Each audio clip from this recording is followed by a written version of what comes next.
We're in the Howard County Police Headquarters in Ellicott City. My name is Sergeant Terry Schlossnagel. Also present is Detective Steve Grise. Can you identify yourself, please? I'm Charles William Davis, Jr.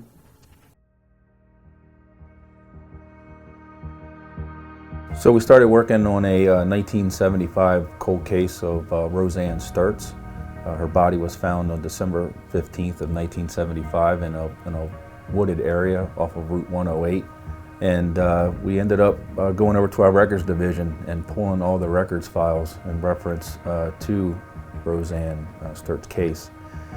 And during that investigation, we found a tape located inside the box.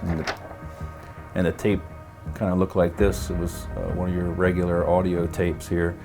And obviously we had a lot of interest in what was on that tape, what that tape contained. Charlie, we could ask you questions all day, but it's nice to beat around the bush and for us trying to ask you questions and you trying to do this and do that. I think if you know anything about the case, if you're involved in that case, I'd like for you to tell me about it. Tell me what you know. I have knowledge of the case. Okay. And after listening to that tape, it appeared that the Howard County Police Department had developed Charles William Davis Jr. as a suspect as early as 1981. We found out that he was still incarcerated in Jessup Correctional Institute in Jessup, Maryland, here in Howard County. The court granted us access, gave us a writ to take Charles William Davis Jr. out of prison that day and bring him here to our Northern District, Howard County Police.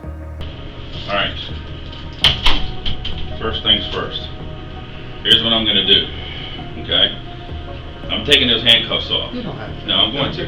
No, I'm going to.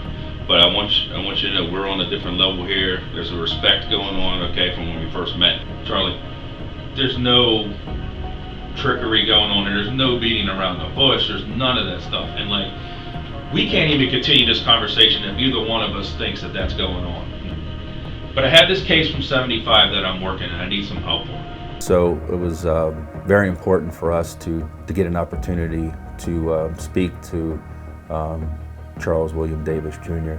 and to bring him in and to speak to him about the events of August 24th in 1975. Remember when I was at the prison with you that day and you graciously talked to me, gave me like 3 minutes, you were getting ready to run out of there. I said, Charlie, hear me out, you know? And you graciously gave me a few minutes and I put that tape up against the window. Well, I found this tape of our detectives interviewing you in 1981 about the case. All right? You spoke openly about the case. The detectives back then had showed a picture of Roseann Sturtz, which is this picture right here, which I was told from the family was right around high school. Okay. This is the picture of the girl that we found. Have you ever seen this girl before?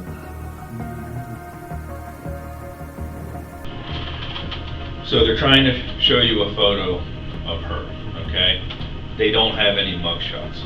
They show you an older photo, okay, of her. So she had a mugshot from less than a month. They never showed you that, okay?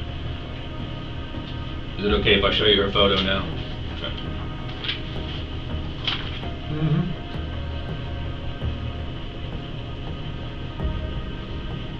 That's her, isn't it, Charlie?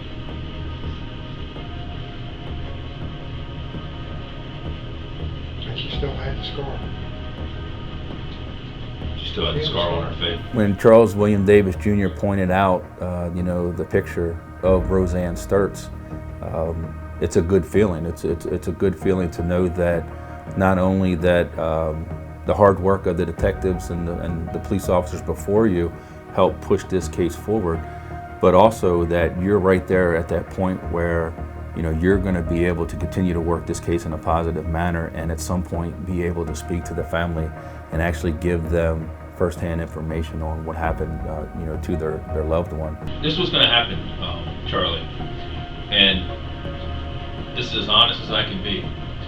I'm going to take you back I'm going to take you back home. I'm going to take you to home, okay? Take you back home. I'm going to come in tomorrow. I'm going to write this case up, and I'm going to close it. And that's going to be the end of the case.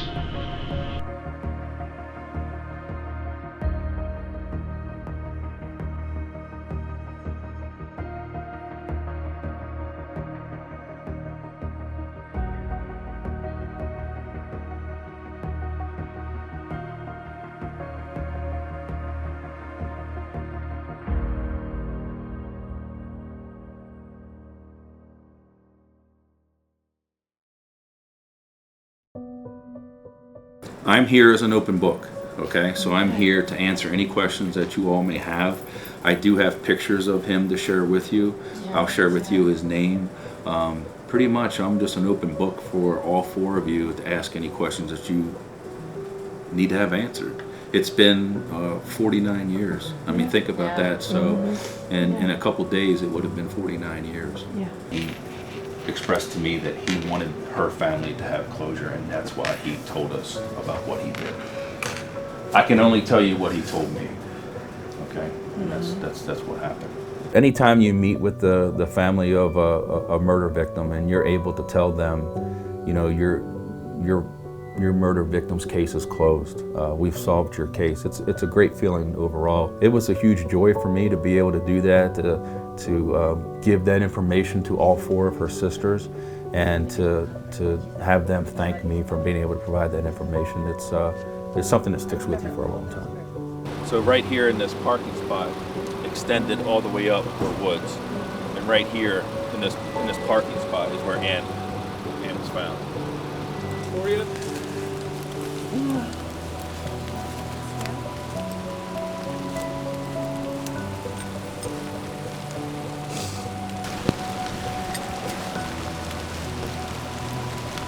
Like that? Yeah. Is that okay?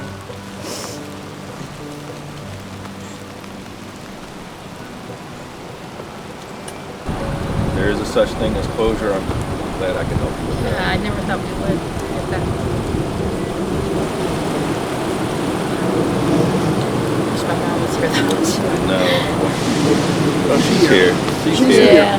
She's here.